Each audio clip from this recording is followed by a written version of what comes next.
Let's go, boys. So this is going to be the intro of today's video. We're going to be talking about the desperation for financial freedom, especially for people in their early 20s. And this is normal. It's fine. You just have to learn how to orientate it properly, organize it, and put it into action. And I'm going to teach you how to do that today so that you're not so overwhelmed about this stuff. So stay tuned. Well, point number one is the fact that people don't like being locked into a job that's from 9 o'clock in the morning to 5 o'clock at night. That's the simplicity of it. And it gets boring over time, the repetition of doing this routine, waking up, going to work, going back home, watching TV, going to sleep. Doing this all just for 2 days off is kind of crazy, you know? And that's why people want financial freedom, so they can spend their time doing more valuable things than just working. Working isn't bad. The Lord asks us to work as if we're working for Him. So it's not a matter of being lazy, but it's working for a purpose that you want to seek out, and a purpose that is valuable to you, and not just a purpose that is for a higher person that you don't even see, that's getting paid for all the hard work that you're doing, and you're being underappreciated. Point number two is underappreciation. Underappreciation, super common in the workplace. Management only sees when you make mistakes, but fails to appreciate you when you do a good job. Well, some employers might say, well, it's your job to come in here and do good work so you get paid. Yeah, sure, but most of all need motivation to keep on going, doing good work, because we feel validated, we feel amazing, we feel fantastic. But the main point here is that I can feel equally as appreciated if I go home, make a YouTube video, do the small edits, look over it, and I can give myself that reassurance. When you go to work, you have somebody that's of higher value than what you are. You have a management system, and it's good to hear that from them. But when you're doing your own work, the only person that has to judge that is you and the friends around you, the ones that are going to actually criticize. The Bible explains about how we should be looking to work towards the Lord, not for earthly masters.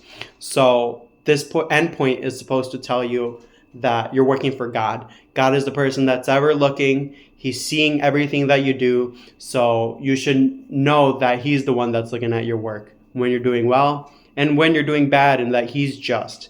And He knows when the things that you do are bringing value and when they're not bringing value.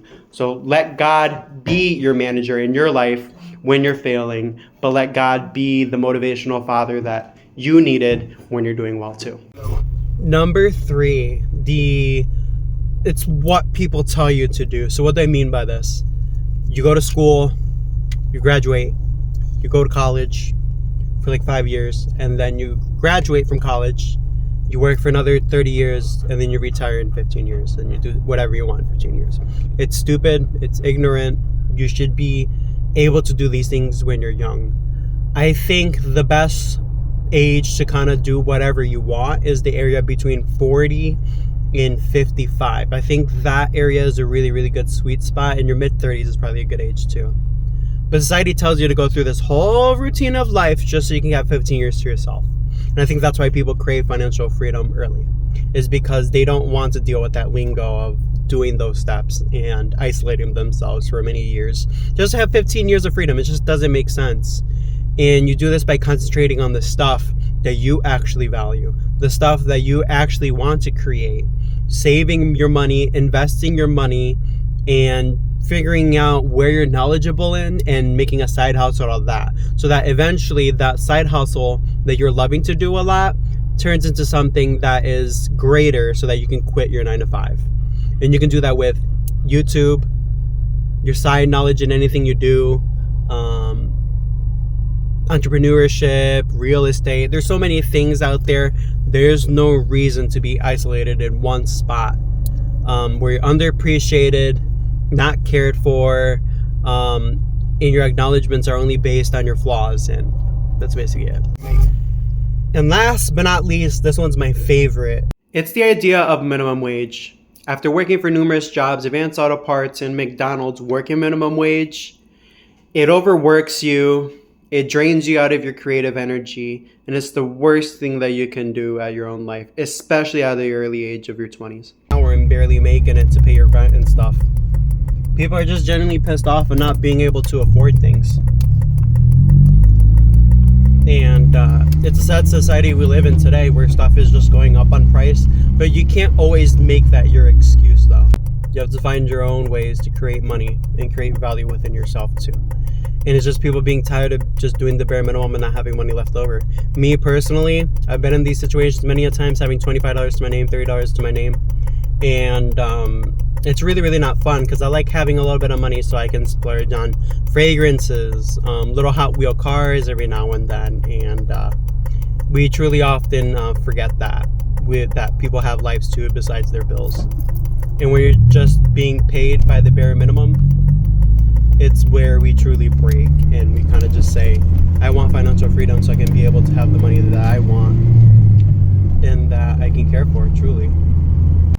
And the last point I'll make, not thinking about it as I'm driving, is the loss of creativity. I don't know about you guys, but if I stay isolated on a job that I hate for 5 days a week, and then the weekends I get to do whatever I want, on those weekends, am I going to do whatever I want to do? Most probably not. I'm probably going to be too tired to do anything with my life. And you're probably just going to want to cruise around, do nothing, and just be lazy. But the thing is, now thinking about it this way, is what if you had those 5 days to yourself to do whatever you wanted? And then you had those weekends to even do more things or whatever you wanted, just at whatever free time you wanted to do. You know, those are the things you got to think of.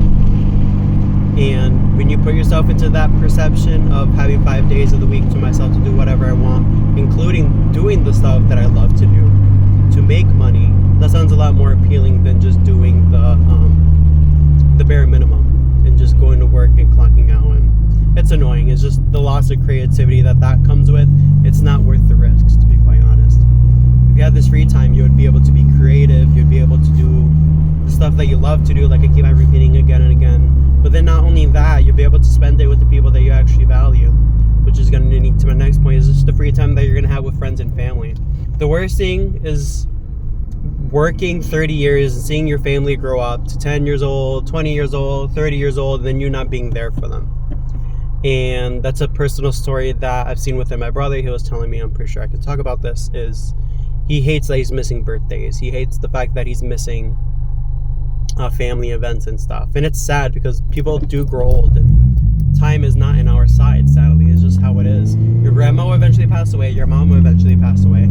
How are you spending those times valuably with those people? And if you're spending it all the time working till you're 70, those people are going to be long gone. You know, the friends that you're going to have in your life are going to be long gone with family, having their own children, and people are going to be long due into their careers too, making the most out of their lives. And that's the sad part about life today, is that time just passes by, so you have to use it wisely. So why not do it towards something that is valuable for you? And then not only that, buy that time to spend it with people that actually mean a crap to you, you know? And that's why I wanted to make this video, most importantly, is because people forget about those aspects about life, is that it's more than just getting money in, you know? It's about the time you spent with quality people and the new friends and the family that you're around. And that's what's truly valuable. There's nothing else that's more valuable than that. That's a Porsche. I love Porsches. That's a really good example of that, is that if you love things, you're willing to go get it more. You have the drive for it more, and you have the excitement for it more. At the end of the day, what drives success into your life is God. God opens doors and closes doors for you too. And if you're realizing that it's harming his kingdom, or if it's harming who he is, he's not going to give it to you. If you work out of 3 things: love, integrity, and passion, he works in those things, and he will give you success based on those things too. Second thing, Bible verse: work as if you're working for the Lord. If you don't see stuff flourishing immediately, keep on being persistent with that content like I do. No matter what it is, shorts, videos, drawings, art, people will eventually look and see those things. But make sure that you're doing it under God's supervision, not for earthly masters, the Bible verse says. Earthly masters, again, is your manager. So if your manager's not motivating you, you're not doing it for them. You're doing it for God. And God is the one that always is looking. Let me tell you that. God is always looking, no matter where it is around in your life. No matter if you're under an addiction, or if you're under a struggle of finances, and many other prospects in your life where you truly are struggling, you can never forget that God is always there teaching you new lessons and leading you in the way in that process. Realize that you're the black sheep of the family. Some people might seem that as the bad thing, but it's not. And the Bible talks about how you were selected by over like 10,000 people or something like that. So when I think about the black sheep, it might seem as that you're separated from other people, but in the Bible it twists that idea and it gives you something different. It gives you the fact that you're valued. So never forget about that, and that there's only one of you too. No one's ever gonna be able to replicate you. No one's ever gonna be doing the same things that you're doing at your style, at your time. Never again. So never forget that. There's only one of you, and believe that within yourself. Have faith, have courage that you'll make it, and God will make it true. I love you guys. That's it for today's vlog video, a little drive, and this one's for the boys.